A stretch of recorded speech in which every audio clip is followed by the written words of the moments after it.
دبي كوب 28. يسعدني أن يكون معي العضو في البرلمان الهندي ووزير الصحة السابق في الهند دكتور رامدس. Pleasure to have you on our channel. Dr. Ramos, first of all, how did the developing countries become affected by the climate change that is happening all over the world? See, pre-industrial, the global average temperature was 14 degrees centigrade. And the industrial revolution happened in Europe and America. And because of that, today, the global average temperature increased to 15.2 degrees centigrade. It's an increase of 1.2 degrees centigrade. And because of the increase of 1.2 degrees centigrade globally, most of the problems are happening in the developing countries.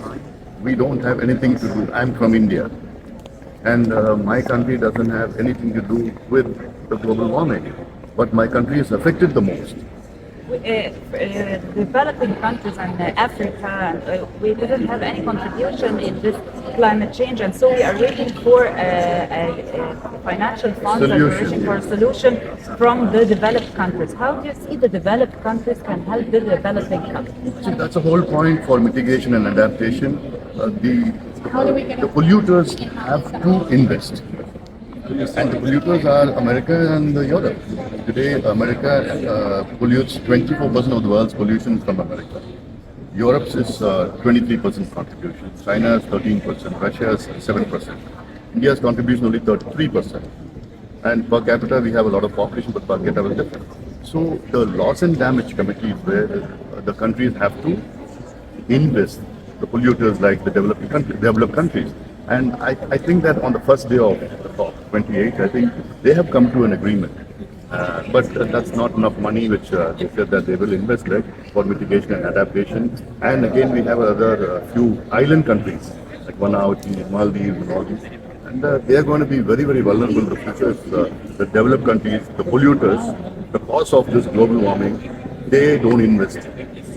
The agreement already happened in COP27 last year in Egypt, in Sharm el-Sheikh, but the financial assets didn't start except by signing on this COP28. But I need to ask you the main issue or the main problem that happened in India due to this climate change. What's the worst problem you're facing in India? See, India now of late has got super cyclones. We call it cyclones, super cyclones there. And every year we have more than, earlier we used to have 1 or 2. Now we are having more than 15 cyclones. And suddenly we have cloudbursts. And in one cloudburst, nearly 200 people died in one day. And we have super floods we have. And then we have other parts, we have droughts we have. We have forest fires in India, seas rising. And we are getting climate refugees. So in India we have a concept called urbanization because in the rural areas there's no water. There's no agriculture, there's no food. So people go to the urban areas and they live in the slums. And because of climate change.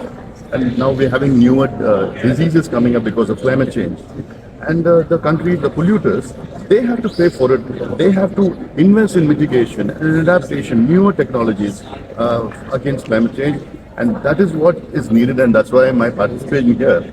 I've been coming here regularly. I have been attending from the COP7 to COP8. I have attended Earth Summits, and this is very integral part of my organization, Pasumai Thai Foundation, which I represent as well. So we try to lobby in every way. And back home, like my organization has planted more than 3 million tree saplings in my place, and we do a lot of this climate awareness concepts.